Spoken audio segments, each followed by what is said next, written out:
Selamat petang, saudara. Kami dari SMA Plus 17 Palembang hari ini hadir sebagai penyiar TVRI Sumatera Selatan. Bersama saya Muhammad Najmi Faza. Dan saya Ririn Wijaya. Kami hadir dalam rangka memeriahkan hari ulang tahun ke-60 TVRI dan hari ulang tahun ke-77 Republik Indonesia. Selain itu juga kami hadir dalam rangka mensosialisasikan migrasi dari analog ke digital. Silakan mengganti pesawat televisi Anda ke pesawat televisi digital, atau jika belum diganti silakan ganti dan tambahkan set-top box ke televisi Anda.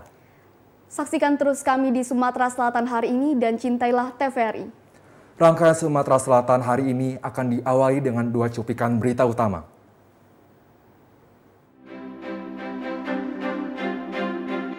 Tiga pelaku pembegalan diringkus polisi.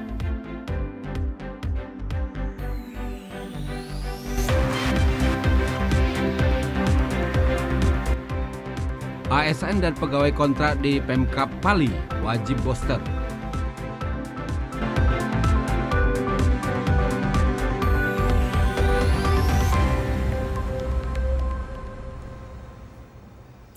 Berita pertama kita awali dari kota Palembang. 3 pelaku pembegalan yang tak segan-segan lukai korbannya diringkus polisi. Para pelaku dalam menjalankan kejahatan bermoduskan tabrakan kendaraan ke kendaraan korban.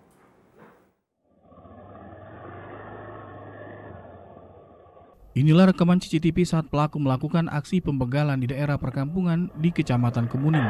Dalam rekaman CCTV terlihat para pelaku menabrakkan motor yang mereka kendarai ke motor korban. Pelaku mengancam korban menggunakan senjata tajam jenis parang. Korban yang ketakutan menyerahkan handphone dan berlari meninggalkan kendaraannya. Pelaku kemudian kabur membawa barang milik korban. Kanit 1 Subdit Jatanras Polda Sumsel Kompol Willy Oscar mengatakan pelaku sudah beraksi memegal para korbannya sebanyak 2 kali di kota Palembang.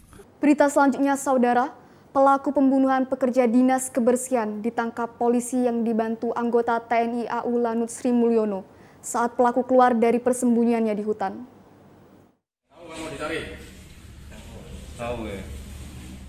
Pelaku bernama Dadang yang sehari-harinya sebagai pencari barang bekas ditangkap setelah keluar dari tempat persembunyiannya di kawasan hutan wilayah Landasan Udara TNI Angkatan Udara, Sukarami.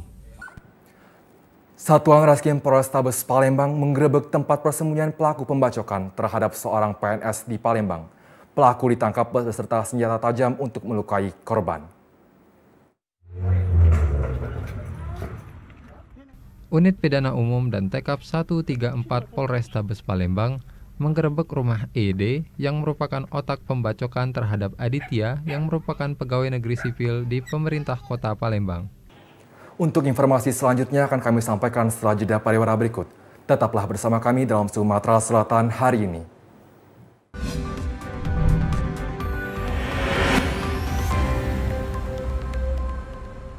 Terima kasih Anda tetap bersama kami di Sumatera Selatan hari ini. Berita selanjutnya, saudara. Dana bagi hasil untuk sektor pertambangan dari pemerintah pusat untuk Kabupaten Ogan Komering Ulu tidak kunjung cair. Total dana bagi hasil yang belum cair itu mencapai 22 miliar rupiah.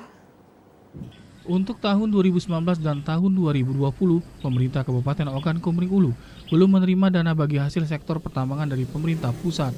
Kepala Badan Pendapatan Daerah Kabupaten Oku, Darmawan Irianto menjelaskan, khusus untuk Oku, total dana bagi hasil yang belum dicairkan pusat nilainya sekitar 22 miliar rupiah. Baik saudara, informasi selanjutnya, untuk mengejar target capaian vaksin booster pada ASN dan pegawai kontrak di lingkungan pemerintah Kabupaten Pali, wajib disuntik vaksin booster. Dalam waktu dekat melalui surat edaran Bupati Pali, semua ASN dan pegawai kontrak di lingkungan pemerintah Kabupaten Pali wajib mengikuti suntik vaksin ketiga, yakni booster untuk mencegah meluasnya penyebaran COVID-19. Ya, informasi selanjutnya, saudara, datang dari dunia pendidikan. Sekolah di Kabupaten Lahat sudah menerapkan kurikulum Merdeka Belajar di tahun ajaran 2022-2023. Untuk mengetahui info lebih lanjut, kita telah terhubung dengan reporter TVRI Rivaldo Putrawansyah. Rivaldo, silakan dengan laporan Anda. Oke, terima kasih Ririn dan juga Najmi. Pada tahun ajaran baru 2022-2023, sekolah di Kabupaten Lahat sudah menerapkan kurikulum Merdeka. Menurut Hendra Sagita, Wakil Kurikulum Madrasah Aliyah Negeri 1 Kabupaten Lahat, kurikulum merdeka diterapkan untuk siswa baru atau siswa kelas 10. Demikian yang dapat kami laporkan. Kembali ke studio bersama Ririn dan juga Najmi. Baik, terima kasih Bung Rivaldo atas laporannya. Kita beralih ke berita selanjutnya. Wilayah Sumatera Selatan masih berpotensi terjadi hujan sedang hingga hujan lebat yang dapat disertai kilat petir dan angin kencang. Peringatan dini dari BMKG Sumatera Selatan, cuaca di wilayah Sumatera Selatan tanggal 24 Juli 2022 hingga sore ini masih berpotensi terjadi hujan sedang hingga lebat yang dapat disertai kilat petir dan angin kencang. Ya, informasi selanjutnya saudara, adanya listrik mati hidup hampir 10 kali dalam sehari di tebing tinggi 4 Lawang dikeluhkan warga karena perabotan elektronik rentan rusak. Banyak aktivitas terganggu akibat listrik yang sering padam. Keadaan listrik mati nyala di tebing tinggi 4 Lawang ini tentu dikeluhkan warga, karena tidak ada informasi jika akan ada pemadaman dari pihak PLN. Baik, informasi selanjutnya. Pasca kenaikan harga Pertamax hingga Rp12.500 per liter, kini masyarakat mulai banyak beralih menggunakan BBM jenis Pertalite, sehingga mengakibatkan antrian panjang di SPBU. Usai pemerintah menaikkan harga bahan bakar minyak BBM jenis Pertamax yang semula Rp9.000 per liter menjadi Rp12.500 per liternya, hingga kini terus terjadi antrian panjang di sejumlah SPBU di Kota Lubuk Linggau. Baik, untuk berita selanjutnya akan kami sampaikan setelah jeda pariwara berikut. Tetaplah bersama kami dalam Sumatera Selatan hari ini.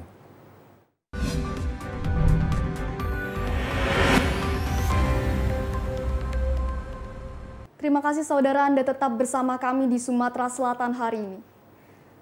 Saudara, memancing selain bertujuan mendapatkan ikan juga sebagai sarana hiburan untuk menghilangkan kepenatan hidup di tengah rutinitas sehari-hari.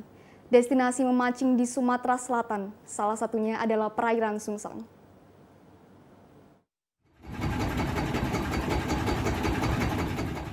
Dari pelabuhan Sungsang ini, kita akan berlayar dengan jarak tempuh sekitar 2 jam.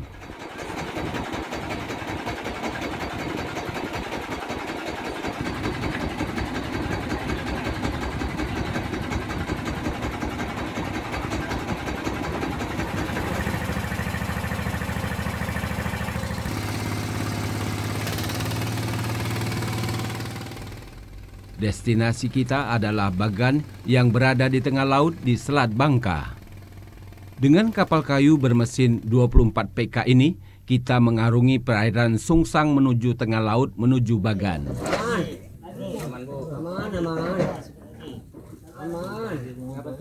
Alhamdulillah aman. Alhamdulillah aman. Nah, kata sibuk lagi. Kenapa pegang ini, Bos? Bagan tak ubahnya gubuk sebagai sentra penangkapan ikan.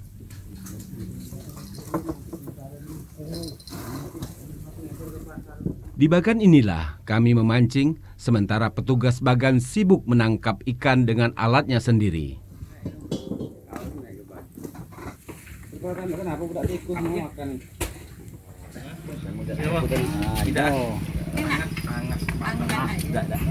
Kumpul dulu jadilah itu. Kasih dibawa balik dapat 5 ekor. Kalau digulai mantep, kalau gulainya dibuat oleh bos dewe. Gila. Tim Liputan TVRI melaporkan dari Sungsang. Baik saudara, untuk informasi selanjutnya kita beralih ke daerah Pagar Alam. Tradisi gotong royong dimiliki banyak daerah, tidak terkecuali di Kota Pagar Alam, Sumatera Selatan. Salah satu tradisi gotong royong warga Pagar Alam yakni membubut ayam atau membersihkan bulu ayam. Tradisi membubut ayam merupakan salah satu bentuk gotong royong yang dilakukan warga Kota Pagar Alam untuk membantu warga lainnya yang akan melaksanakan hajatan. Kegiatan turun-menurun ini biasanya dikerjakan sekitar pukul 7 pagi. Ayam yang akan dipotong didapat dari tamu undangan yang datang. Setelah dikumpulkan, ayam-ayam ini kemudian dipotong sesuai dengan keperluan hajatan. Saat mencabut bulu ayam, disinilah warga bergotong royong melakukannya. Tradisi inilah yang dinamakan membubut ayam atau mencabut bulu ayam. Mulyadi, Ketua RT 01 Karangdalo, Kota Pagar Alam mengatakan, tradisi gotong royong ini dilakukan warga untuk membantu tuan rumah pemilik hajat. Tradisi ini terutama dilakukan ibu-ibu yang akan memasak sayuran. Dalam aksi gotong royong bubut ayam, selain meringankan pekerjaan sang punya hajat, juga dapat menjadi sarana mempererat tali silaturahmi sesama warga agar lebih mengenal. Dirinya berharap tradisi ini terus berlangsung dan dipertahankan. Namanya kegiatan bubut ayam, namanya hari masak namanya ini. Ini kegiatan dari warga Pagar Alam atau Besma. Ini sebelum hari jadi untuk besok pagi, persiapan besok pagi. Ini kegiatan dari bapak-bapak bubut ayam. Dari bubut ayam sampai masak nasi, masak air dan selanjutnya. Setelah itu habis dari bubut ayam ini, ayam-ayam tersebut diserahkan kepada ibu-ibu untuk dimasak lagi itu. Untuk persiapan untuk besok pagi. Dari Kota Pagar Alam, Tommy Adi Tobari, TVRI Sumatera Selatan melaporkan. Harga buah sawit belum kenaikan sejak mengalami penurunan beberapa bulan yang lalu. Sementara biaya produksi semakin tinggi, sehingga mengakibatkan petani merugi. Harga buah sawit yang tidak kunjung naik membuat petani merugi. Menurut Hengki, petani sawit di SP2 Bumi Lampung, Kecamatan Kikim Timur, Kabupaten Lahat, tandan buah segar sawit dijual seharga Rp1.000 hingga Rp1.500 per kilogram.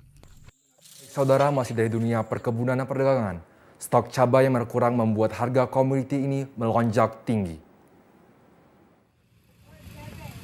Sejumlah harga kebutuhan pokok di Pasar Tebing Tinggi, Kabupaten Palawang saat ini masih mengalami lonjakan. Harga cabai merah misalnya di Pasar Tebing Tinggi, Kabupaten Palawang saat ini naik menjadi Rp100.000 per kilogramnya.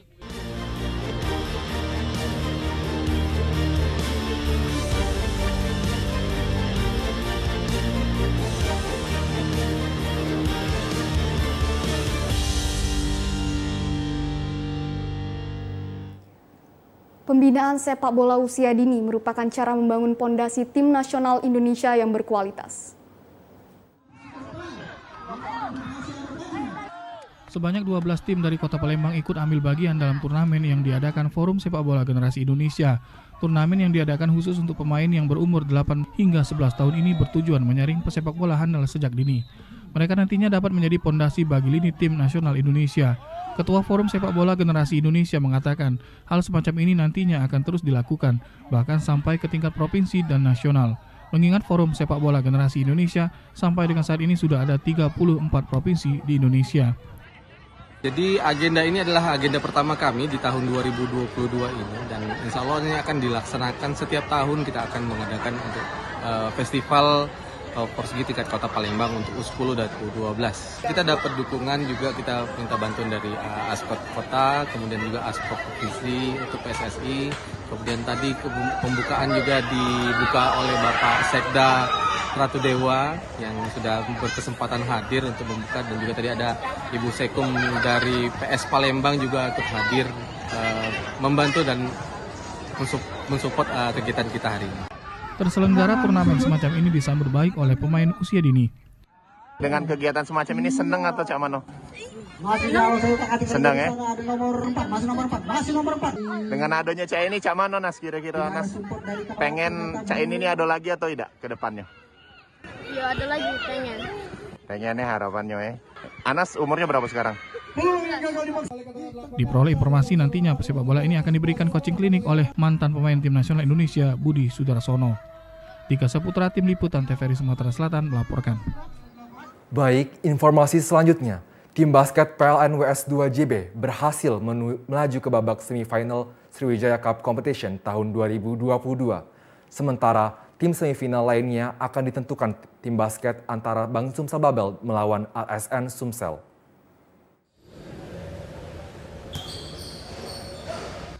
Tim basket PLN WS2JB berhasil memenangkan semua laga di grup A Sriwijaya Cup Competition tahun 2022. Di babak penyisian grup A, tim basket PLN WS2JB mengumpulkan poin 6. Di salah satu pertandingan di grup A, tim basket PLN WS2JB berhasil merebut kemenangan dengan cukup mudah. Pada kuarter pertama dan kedua, tim basket PLN WS2JB yang berkostum putih-putih berhasil bermain dengan sangat baik. Pemain center mereka bermain cukup impresif dan bola passing mengalir cukup baik sehingga tembakan atau syuting di ring lawannya. Saudara, kami mengerti bahwa masih banyak beberapa daerah di pedesaan Sumatera Selatan yang masih menggunakan satelit parabola. Untuk itu, arahkan satelit parabola Anda ke satelit 4 atau satelit merah putih untuk dapat menyaksikan TVRI Sumatera Selatan.